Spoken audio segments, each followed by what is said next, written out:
Welcome back to the pod. I feel like it's been a minute for Yeah, us. yeah, for us. Y'all who knows. But yeah, you are joined by your favorite virtual duo. It is yours truly, everybody's favorite uncle, Uncle Don Don in the flesh, joined by my virtual half, my good brother Paul, aka Qualls, aka Mr. Qualify. How y'all doing? How's everybody feeling? Yeah, it's been a while. It's been a little minute, man. Yes, yeah, feel weird. Feel like a kid in the sandbox again. yeah, it was maybe we went on a sabbatical.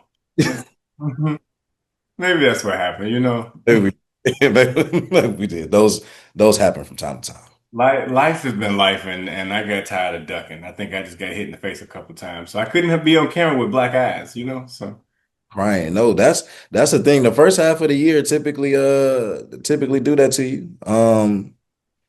But yeah, no, when did you reach that moment of feeling tired? Because I think I definitely had that in June. Like I wouldn't call it a breaking point, but I definitely had my moment of like, all right, man, I've been pushing through, and I've been we move for so long. I'm tired. I actually don't want to move no more. But when did you know, or what was the experience or interaction that kind of made that clear as day for you? every day I wake up, I'm tired, boss. If there was a pause button, like if we going back in the day on like PlayStation, you know, where you just got the controller, you plugged it in, and you like, ooh, I want to go get a snack. I want to press pause on life. Now Mm. with streaming and the way games is going, everything is live. You just got to cut it off or whatever. Like, I need a break. No, I don't know if there was really one moment, and I can't say that I have been stressed and spread thin in a way that I have been in years prior. Mm. But every year and every day of new adulting makes me want to be a child again. I want the ignorant bliss of digging in my nose and not caring about it, you know? Like, I don't want the responsibility. So, alas, here we are. Yeah, no, I'm weak. I feel that, and I've had that feeling. I definitely had a moment where I knew for me, and it was last month. It was in June, and I think going into June, I just knew it was going to be busy because of things that were already pre-planned. So sometimes you think like when a busy month is coming up, you kind of just prepare yourself and you kind of think that you've amped yourself up to get through it. And so I thought, but it just was not the case. So like the month started out with a bang, because I went to the Kendrick concert, which was great. Obviously, for y'all that are aware of me in any capacity, y'all know. Uh, What's fitting? St. Louis, St. Louis. So I had a conference the following week, which was like basically like an actual full week, like Monday to Thursday was the conference. So didn't work 2 days before, didn't have to go into the office the following week, then come back and it's a shortened week for Juneteenth. Um, and I was originally supposed to go home, but then was gonna not go home because I was tired and I had been traveling too much. But then decided to go home because just wanted to, be able to check in on family and not take that opportunity for granted. So went ahead and went home, but then that was a whole weekend of traveling in and of itself. So I didn't feel like I could actually breathe and like take a break, from hustling and bustling until the end of the month.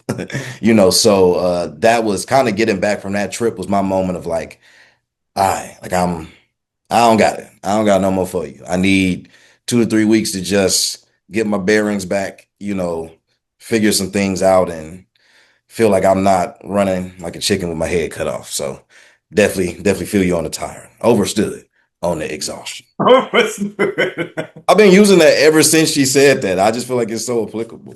It is. I actually said that to somebody too, and I was just like, it's a movement. It's catching on. Definitely a movement for sure. But But that was all June.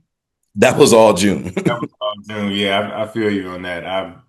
My my June was very similar. Before we get any further, I just wanted to ask, do you have a new dresser? Yes. Okay. You know me, I'm the observant friend. I'm like, Talk about that. different. Something's not like, yeah, something's not like it used to be.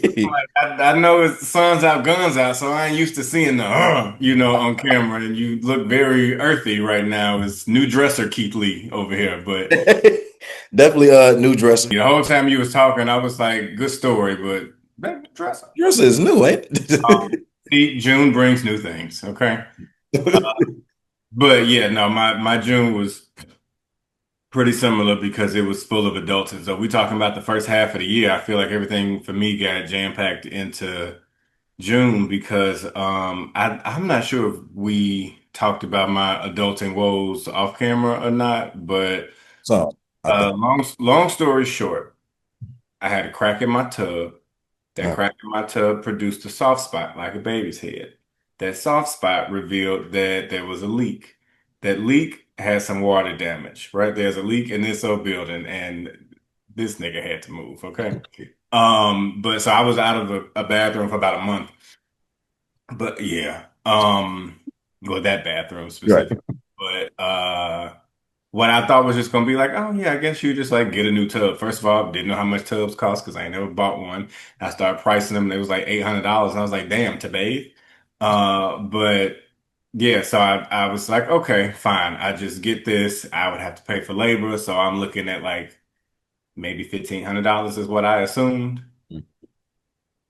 No, no, no, no. They had to cut the tub out because you got to cut the tile, you got to replace the floor. Because of that, you have to take the what you call it, the toilet, the sink out. Like I say all that. The long story short is I had to get a new bathroom. Same. Uh, Okay. what I thought was a $1,500 estimate was a $15,000 project. Right. So I tried to pull this wig off and was just like, but needed a bathroom. Do I have $15,000? No. Do I have a tub? Yes. Um, so yeah, that took me out of work. Well, not out of work, but like out of going in the office for 2 weeks because I had to be here with them and my house was in disarray. It was a whole lot. They did a good job, but that was butted up against a vacation. Literally finished 2 hours before I was to go to the airport. I went to Orlando, yay me, spent some more money. Family things, adulting in June. Like June was just packed, and I felt like that video. I don't know what the original is, but it's that white woman that's going. You know what I'm talking about? That was me in June. I didn't know should I go left, should I go right, should up, down, sit, jump, flip. I didn't know. Um, so yeah, June is over, but the funny thing about when a month ends, spoiler alert, another one starts. So No, what the hell? no, what the hell, for real. Yeah. And that's just, I wonder if everybody June was like that. Cause I feel like when we got to the end of June, a lot of people were just like, whoo, okay, had us in the first half, second half of the year. Here we go. Which is funny because I remember when we were talking about April, and even I don't know if we talked about May in its entirety, but I know we weren't even like recording as frequently for different reasons. But I felt like June kind of just brought everything to a head, but really like April and May kind of just like boiled over into June in terms of like the busyness and the adulting and just all the things that are like, yeah, gotta take care of this. This can't sit for too much longer. Gotta go ahead and get started on this and getting this out the way because some gotta give. And it's funny, and I something that I want to ask you about, because I feel like I say that you manage these things well, but I often feel like we get in conversation and you're actually like, well, yes, but also no. Nigga like me be stressing too. But funny enough, when I was home, the sermon when I went to church was about the danger of being tired. And it was so fitting in that moment because like that entire month and even leading into going home that weekend, that's just all I kept saying out loud. Like, I'm tired. I'm too tired to do this. I don't want to do this. I'm so tired, XYZ. And in short, the sermon just basically kind of spoke to the power of tongue and just when you keep saying and acting like you're tired, it takes you away from the things that might be right on the other side of that door, the things that might be meant for you if you just keep pushing. So, in dealing with, all adulting and carrying on, and in the midst of your tiredness and kind of the exhaustion in that regard, how did you kind of battle not falling into that mentality? Because I think I struggle with that like recently, but I've kind of always struggled with that balance of being tired and being mindful of where maybe I can give myself grace, but also not trying to let the tiredness define what I'm doing in a moment. So I'm kind of curious how you tend to approach that feeling and that emotion whenever you encounter it. I speak honestly. I mean, let's be real. Like, manifesting is a thing and it works. People feel like I have a couple of friends, one in particular, that hates the word manifest, right? And he always talks about this in the context of girls, talking about girls always talking, yeah, I'm gonna manifest this, I'm gonna manifest that. And he thinks that girls that say manifesting is just set for those that like crystals and believe in like chakras, right? But there's power in the tongue. Yeah. So if I'm gonna say it, like I'm going to will it to happen. Am I tired? Hell yeah. I'm gonna speak honestly. I'm exhausted. I don't have anything left. I don't even want to make a decision, right? So what do you do? I always just say, I've been through worse. I have been through worse. That could be part delusion, that could be part true. But ever since March 12th, 2016, if you know, you know, I've been through worse, right? So I just go back to that and say, is it as bad as this? And it's a shame that I had to look at my wrist for that, but uh that's how much is going on up here. Hell, I forgot. But no, like sometimes it really hasn't been as bad as the last thing, but knowing that I have survived my worst days lets me know that I can survive this. That's why I'm just like, fine. My mama even was just like, oh, well, can you afford the bathroom? The wrong question to ask me. No, I can't afford the bathroom, right? The fuck? But she's like, well, what are you gonna do? And I just say it very nonchalantly, like, I'm gonna just get it done. Like, she's like, oh, well, that's your personality. Yeah, it is. And I took that as a badge of honor when she said that because I mean, and I say this as somebody who has anxiety. I can sometimes let anxiety stop me from progressing, right? And I will just get frozen and just paralyzed in what I'm doing because what? I need an adult. And I look in the mirror and say, oh shit, the adult is me. But my mom was just like, yeah, that's just your personality. Like you just get it done. I cannot complain for too long. What pains me is when I hear it's find a vent. Everybody find somebody to vent to. If it's a friend, if it's a therapist, if it's the person in your head, whoever it is. But what I hate, I loathe, I despise is when people complain and do nothing about it for change behavior. So Right. yeah, I'm gonna speak honestly. I'm fucking exhausted. Like this adulting shit, ghetto. But then I also say like, you made it through that thing the last time. Figure it out. I don't know what to do other than to push forward. So it works for me. I can't say that for everybody, but what do you do?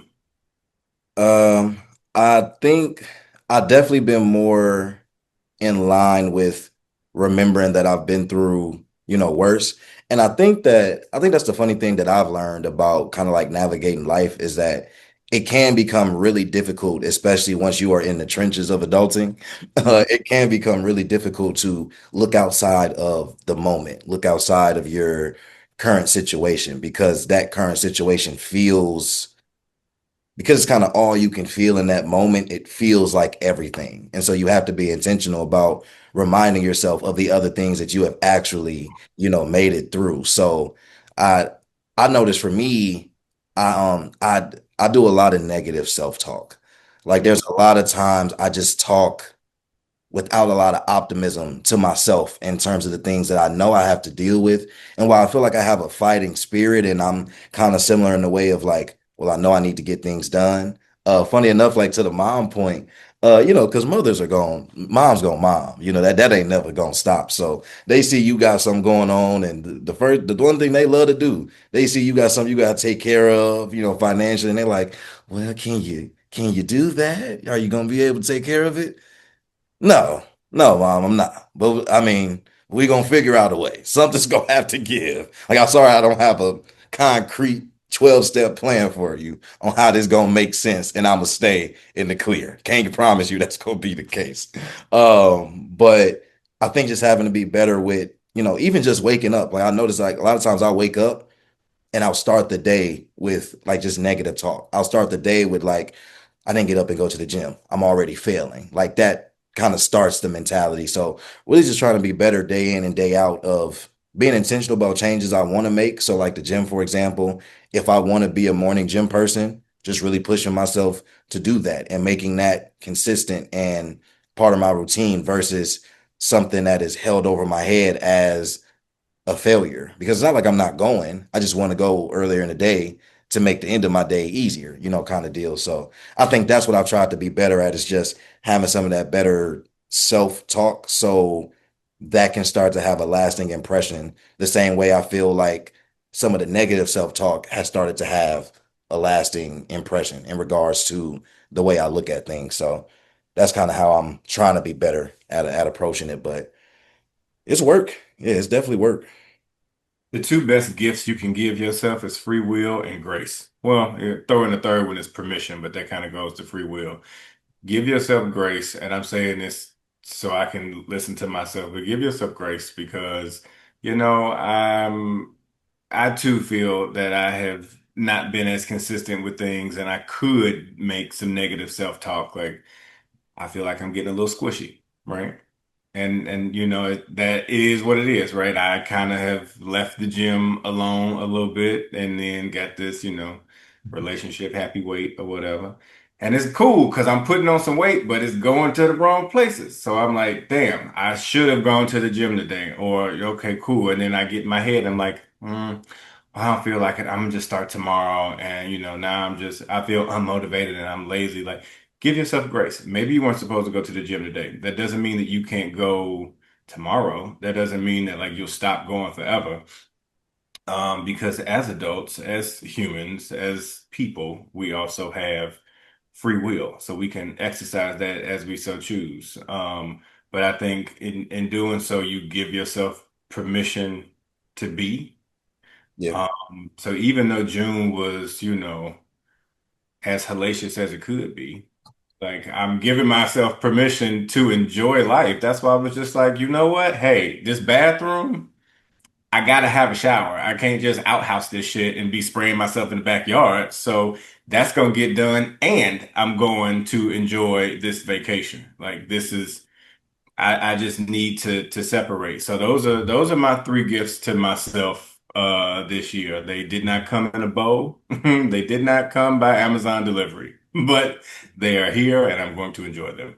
The funny thing is you actually have the space in your backyard to have an outhouse if you I do actually. that's why I was just like that actually would have been a viable option if you really did want but no, heavy on the enjoying life. And I think I was kind of shocked at that being something that I had to remind myself to do.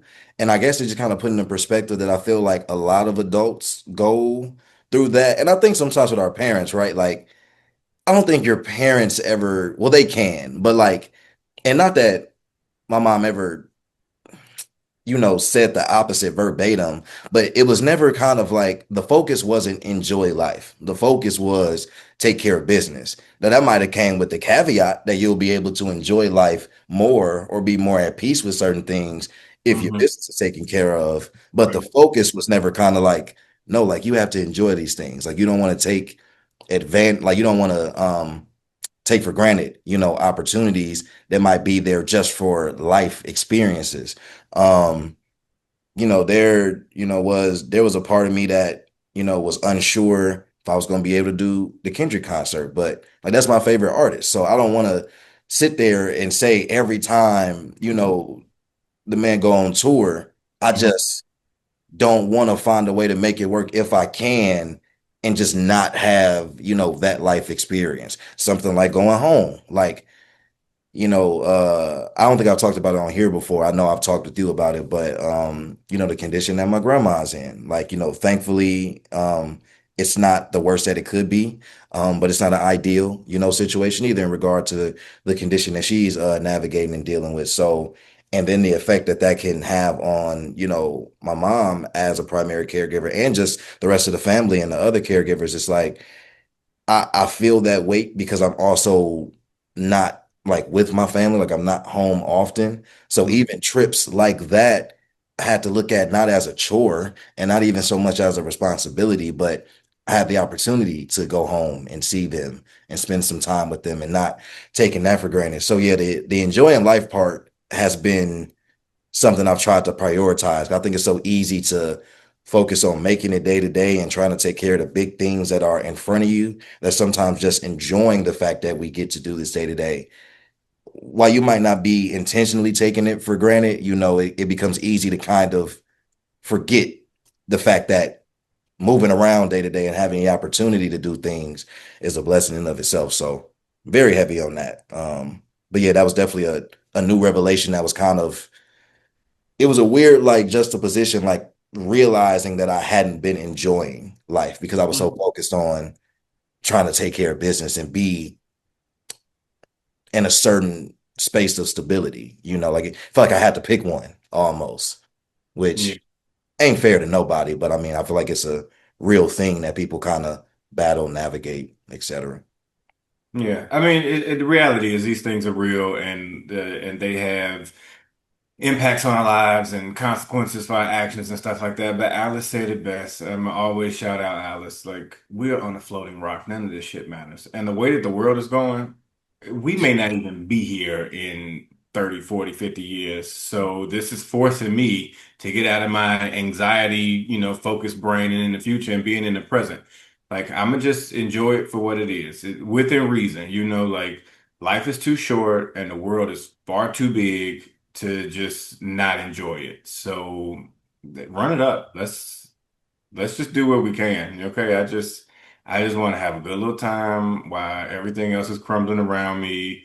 And I want to be the last person standing and saying like, wow, I enjoyed life. Now I guess it's time to go. And that's what it's gonna be. No, for real. That does kind of make me think though, because I feel like we kind of had a similar conversation at the half point of last year. But why is the first half of the year, why does that always seem to just be a bit more difficult or have a little bit more weight to it than the second half of the year? Do you feel that way, or do you agree with that? I mean, I do agree with that. I don't know if I've ever really thought about it for real, but honestly, probably because people try in the first half of the year. It's New Year's resolution. It's the Right. reset January 1st. Oh, how you start your year off is how it's going to end. It's bullshit, right? Like, and shout out to the people that can make it flow and work. But I think because you put so much attention and like effort and energy into saying like this is gonna be my year, and then you get through the first quarter and be like, okay, that was cool, and then you let up off the gas, and then the next 3 months come up, and you be like, shit. The second quarter be. So you be gassed by the time you get to July, and you just be like, fuck it. Whatever happens for the rest of the year, it's gonna be cold soon anyway. So like, we'll be inside. Like you just kind of give up. I think that's what it is. But I think the first half of the year feels that way because people try, and then life happens because life is always gonna be lifing. Nah, that's a great point, and I definitely feel like I fall into that because I definitely feel like I always try to start the year strong, and I literally fall into like first quarter. Okay, cool, no, little rocky, but we found some stride a little bit. Then that second quarter come, and it's like everything goes to hell, and it's just like by the time we get to July, third quarter, it's just like I'm just trying to make it to the end of the year at this point. I don't want to set no goals no more. I don't want to try to put nothing in the air because at this point I'm just tired. I do feel like I seem to thrive in the second half of the year more. I don't know if that's because I have more of an affinity for like the fall and the winter. Like I don't mind it. I don't really have like the seasonal depression that some people feel.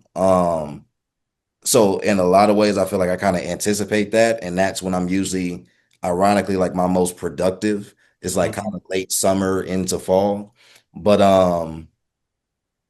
Yeah, I don't know, but I definitely agree. I feel like people just don't got the energy in the second half of the year to do anything. But what's something that you are looking forward to as we approach this third quarter, as we approach, the second half of the year? Well, I know the main thing that you're looking forward to, Of but course you. outside of that. Well, I mean, that's everything. So, for everybody who does not know, my birthday is in August. And let's be real, my new year does not start in January. I don't think it ever has, right? My new year starts in August because that is when I was born. So, like, I think by the time January rolls around, and when people are like, "Ooh, hey, New Year's resolution," I'm like, I'm halfway through this shit. I'm actually tired. So when June does hit, or like May some years, but when June does hit, it's just like, ooh, we're in the final stretch and the sun is out. So like I have this like recharge. But yeah, I'm looking forward to my birthday. And not even on some vain Leo shit because I know everybody's gonna be like, yeah.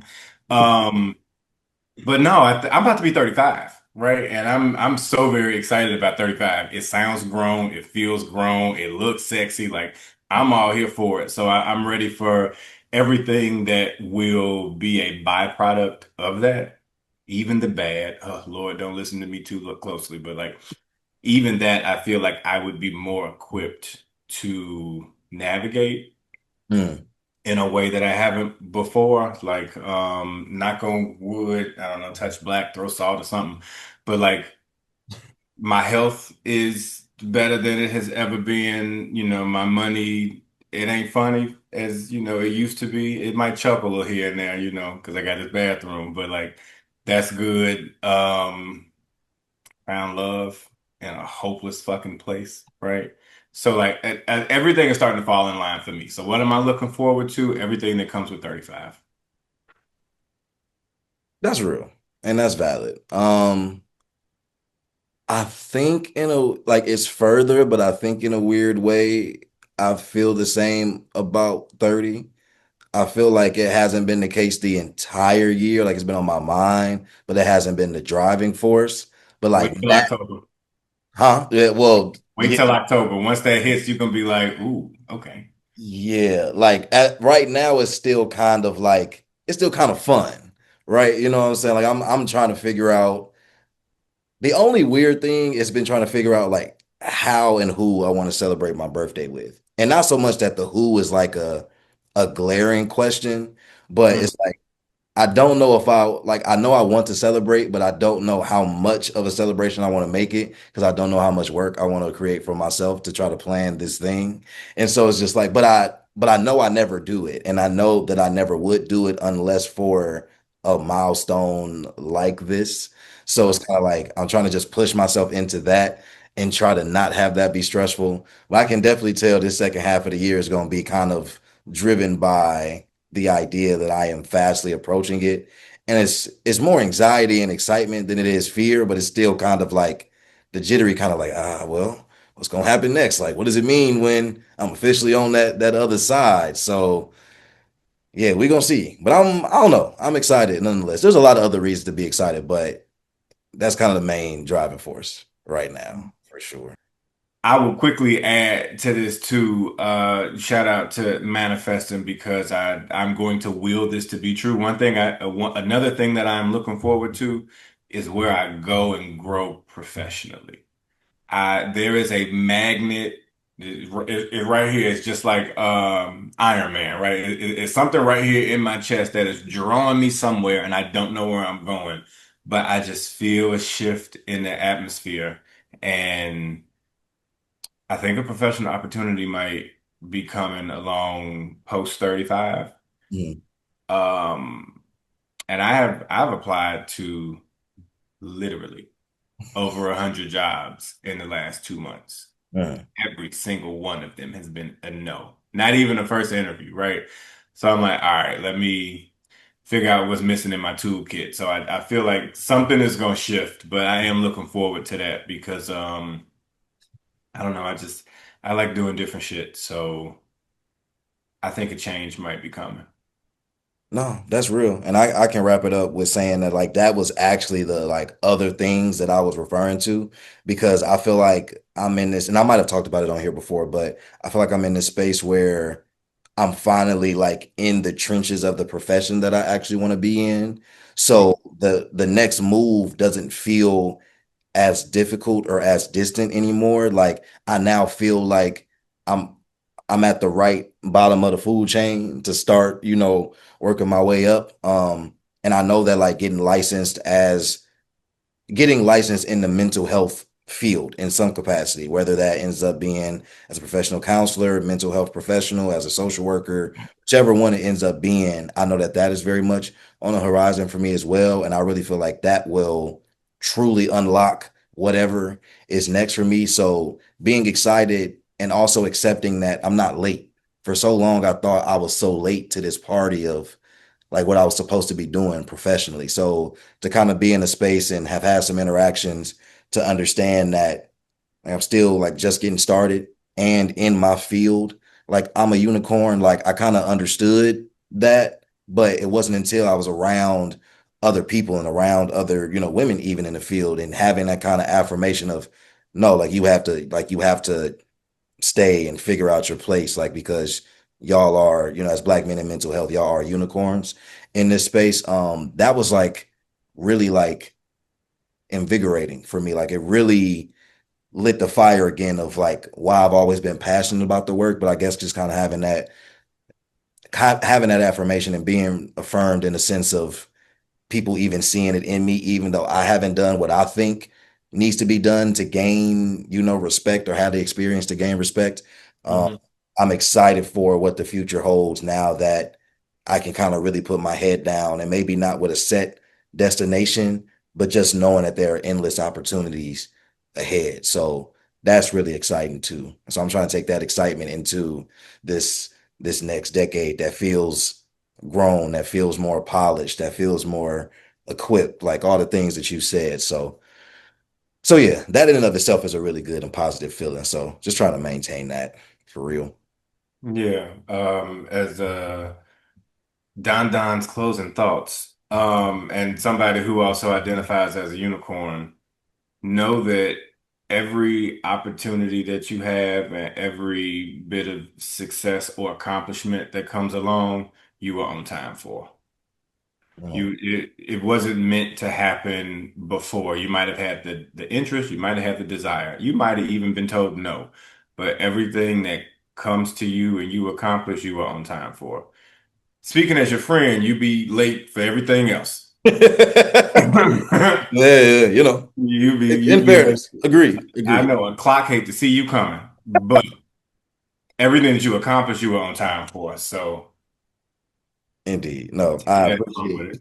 I appreciate the fact that we can give kudos and have accountability in the same statement. Always love that. Always appreciate that. But no, man, until next time. And until the next episode, until the next time we just check in with y'all. We'll catch y'all. Peace. Peace.